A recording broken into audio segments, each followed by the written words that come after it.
एक बेटी अपनी मां को ढूंढने 7 समय ऑस्ट्रिया से हिंदुस्तान पहुंची है और उसे तलाशने के लिए उसके पास 20 साल पुरानी यादों के सिवा कुछ भी नहीं। मगर ये दुश्वारियां भी इस बेटी के हौसले को पस्त नहीं करती, क्योंकि वो तो किसी भी हालत में बस एक बार उस पत्थर दिल मां को देखना चाहती है जिसने 20 साल पहले अपने कलेजे के टुकड़ों को खुद से अलग कर दिया। 29 दिसंबर 2009, जगह दिल्ली एयरपोर्ट, वक्त रात के करीब 11:30 बजे। केएलएम के इस बोइंग विमान ने जैसे ही दिल्ली की जमीन को छुआ, नीता और उसके दोस्तों के लिए मां की तलाश का मिशन शुरू हो गया। लेकिन जिस आसानी से अपने मां बाप को ढूंढ लेने का सपना लिए नीता हिंदुस्तान पहुंची थी, यहां आकर हालात उसके ठीक उलट नजर आए। नीता अपने दोस्तों के साथ सबसे पहले हजरत निजामुद्दीन के उस अनाथाश्रम में पहुंची जहां अब से कोई 20 साल पहले उसकी झारखंडी मूल की मां ने उसे छोड़ दिया था। लेकिन अनाथालय के मैनेजमेंट से बातचीत के बाद उसे एक बार फिर निराश होना पड़ा।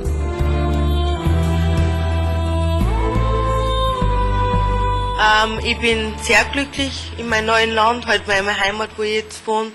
Aber ich bin unglücklich, weil einfach meine Vergangenheit nicht nicht aufarbeiten kann. Und weil einfach manche Fragen gehören noch gelehrt. In der Hinsicht bin ich noch nicht glücklich. दरअसल रिकॉर्ड देखकर सिस्टर ने इतना तो बताया कि नीता की मां ने उसे लावारिस छोड़ दिया था, मगर इससे ज्यादा वो कुछ भी बताने को तैयार नहीं हुई। दरअसल उनका कहना था कि नीता की मां बिन ब्याही थी और इसीलिए यतीम खाने ने उसके साथ एक समझौता किया था। समझौता बच्ची की परवरिश के साथ साथ उसकी पहचान को हमेशा के लिए एक राज रखने का, और आज इसी वादे के चलते वो नीता को इससे ज्यादा कुछ भी बता नहीं सकती।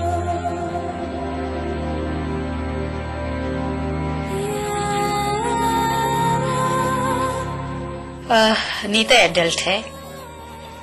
अगर नीता बच्चा भी होती, बड़ा बच्चा, और अभी तो एडल्ट है, उसका ये मानव अधिकार है कि उसके माँ बाप कौन है वो जाने, और वो एक जिम्मेदार व्यक्ति है।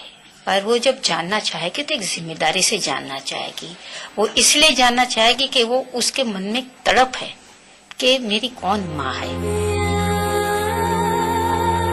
यकीनन अनाथ आश्रम का ये जवाब नीता और उसके दोस्तों को अंदर से झकझोर गया, मगर अपनी तलाश जारी रखते हुए इन लोगों ने न सिर्फ हजरत निजामुद्दीन समेत दिल्ली के कई स्लम इलाकों में जाकर उसकी मां को ढूंढने की कोशिश की, बल्कि ये भी पता लगाया कि नीता हजरत निजामुद्दीन के अनाथ आश्रम से ऑस्ट्रिया जाने से पहले दिल्ली के ही एक दूसरे अनाथालय में भी रही थी। लेकिन यहाँ से भी उन्हें नीता की मां की कोई खबर नहीं मिली। उधर दिल्ली के स्लम में नीता और उसके दोस्त अब भी इस उम्मीद में उसकी मां को ढूंढ रहे हैं कि दिल्ली की इन बस्तियों में उसका कोई न कोई सुराग जरूर मिलेगा, क्योंकि यकीनन इन्हीं बस्तियों में कोई न कोई शख्स तो ऐसा जरूर होगा जो नीता और उसकी मां का सच जानता हो। आखिर नीता को उसकी मां ने इन्हीं लोगों के बीच 5 साल तक पाला था।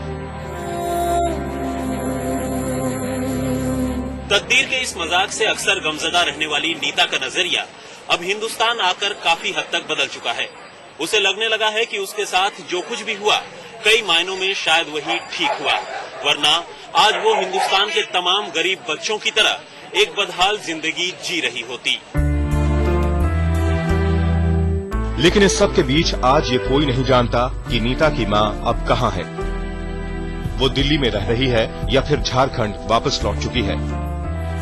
बहुत मुमकिन है कि नीता की मां ने शादी कर अपनी नई दुनिया बसा ली हो, पर इन सवालों के जवाब वही दे सकता है जो नीता की इस कहानी से 20 साल पहले से जुड़ा हो, जिसने नीता को उसकी मां की गोद में खेलते देखा हो, और नीता की ये गुहार अब जिसके कानों तक पहुंच रही हो। नीता की आखिरी उम्मीद अब यही है। ऑस्ट्रिया की नीता बस किसी तरह अपनी हिंदुस्तानी मां तक पहुंचना चाहती है और पूछना चाहती है कि मां, आखिर मेरा कसूर क्या था। कैमरामैन अनूप यादव के साथ सुप्रतिम बैनर्जी, दिल्ली, आज तक।